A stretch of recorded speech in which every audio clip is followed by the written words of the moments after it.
Tindakan kecil untuk tujuan yang besar. Aku Bu Ija, guru honorer yang tengah mewujudkan mimpi. Pendidikan adalah kunci untuk mendobrak kemajuan bangsa. Sekolah adalah lahan untuk mewujudkannya. Guru seumpama petani yang akan mengolah lahan untuk menghasilkan SDM yang tangguh. Sementara lahan terbagi atas 3 tingkatan. Pertama, lahan yang sangat subur, yang disemai bibit yang super unggul. Kedua, lahan subur, yang disemai bibit unggul. Ketiga, lahan kering, yang disemai dianggap bukanlah bibit unggul. Lahan yang sangat subur tentu sekolah swasta elit, tempat anak pejabat dan anak orang kaya menuntut ilmu. Lahan subur adalah sekolah negeri. Lahan kering adalah sekolah swasta kecil. Takdirku menjadi petani atau guru di lahan yang kering dan gersang.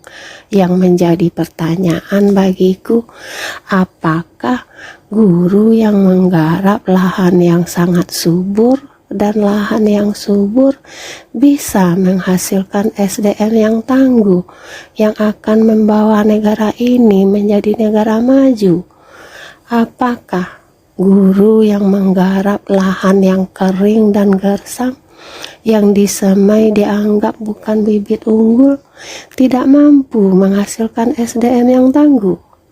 Sebagai guru, aku merindukan kesetaraan lahan. Aku merindukan kesetaraan penghasilan. Namun, aku hanya bagai si pungguk merindukan rembulan, artinya sesuatu yang tidak mungkin. Walaupun aku bagai si pungguk yang merindukan rembulan, menurut penafsiranku, si pungguk itu cerdas. Tidak mungkin si dungu merindukan rembulan.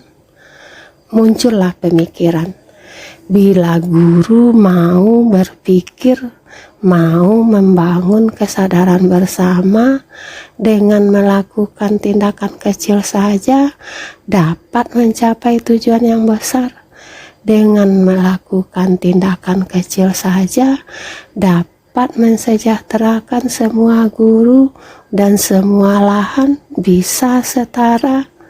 Tapi kita lalai, kita menyepelekan hal kecil. Padahal bila dilakukan akan mendatangkan manfaat yang besar. Salah satunya dengan membudayakan gerakan Rp1.000 setiap bulan, seperti yang aku ulas dalam audio-audio sebelumnya dan dalam novel Lentera Putih. Aku melihat Indonesia yang indah, Indonesia yang luar biasa bersama Lentera Putih. Bila ide atau cita-cita Lentera Putih diwujudkan, bila di setiap kelurahan, di setiap desa berdiri rumah guru yang aku sebut rumah Lentera. Guru tidak hanya menjadi agen perubahan di sekolah, tapi guru juga menjadi agen perubahan di masyarakat tempat guru bertugas. Membudayakan kembali budaya gotong royong untuk membantu sesama. Dengan gerakan Rp1.000 saja setiap bulan, bila dilakukan dengan kesadaran yang tinggi dan terus-menerus, akan menimbulkan manfaat yang besar. Warga yang memiliki kemampuan lebih tidak mungkin menyumbang Rp1.000 per bulan. Saat aku diskusi dengan peserta didikku, malah mereka bersedia menyisihkan uang sakunya Rp10.000 setiap bulan bila ide Lentera Putih sudah berjalan. antara rumah lentera yang satu dengan rumah lentera yang lainnya saling mensupport. Rumah lentera yang kelebihan dana menyalurkan pada rumah lentera yang kekurangan dana. Rumah lentera tidak hanya mengandalkan dana dari gerakan Rp1.000, tapi memiliki usaha untuk mendukung ekonomi warga. Ekonomi masyarakat akan bertumbuh dari bawah. Terciptalah desa tanpa kemiskinan. Terciptalah kota tanpa kemiskinan, dan semua anak bangsa mendapatkan pendidikan yang berkualitas.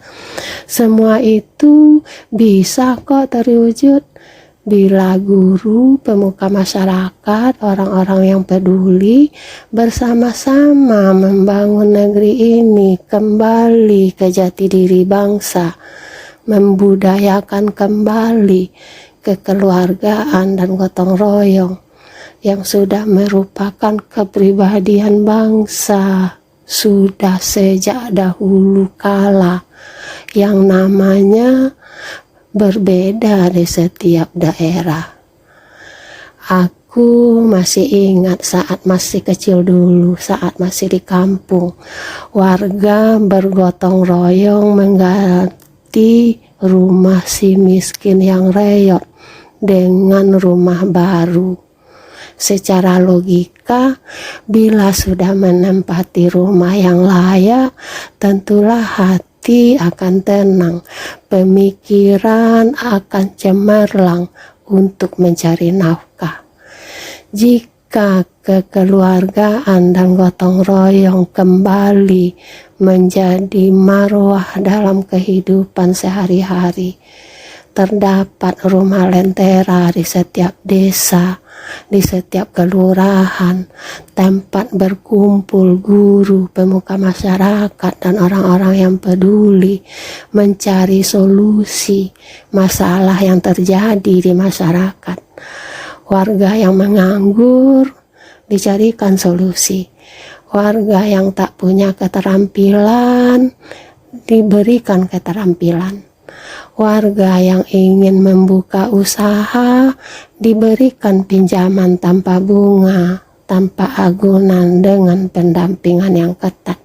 Seiring berjalannya waktu akan terbentuk BUMG, badan usaha milik guru, yang membangun visi untuk kesejahteraan bersama yang dikelola oleh orang-orang yang takut dengan Tuhan.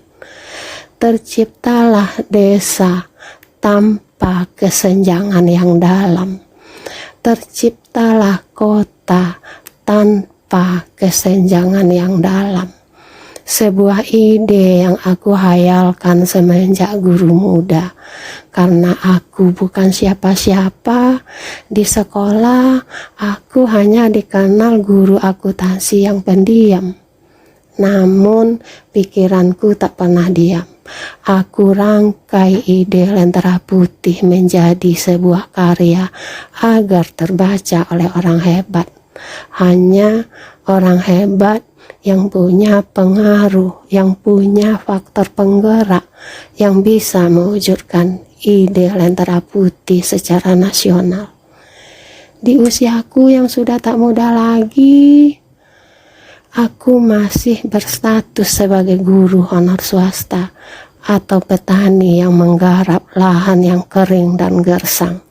Namun aku tetap bangga menjadi guru, walau sepanjang pengabdian hanya menjadi guru yang tak dianggap. Saat guru muda, aku merajut mimpi menjadi karya. Lahirlah novel Lentera Putih. Saat ini, seraya menikmati sisa umur, aku aku merajut asa bersama YMLP, Yayasan Madani Lentera Putih, untuk mewujudkan cita-cita Lentera Putih. Semoga semakin banyak yang membeli novel Lentera Putih, agar rumah Lentera yang masih menyelinap di dalam novel Lentera Putih dapat dibawa ke alam nyata. Salam Lentera, Bu Ija.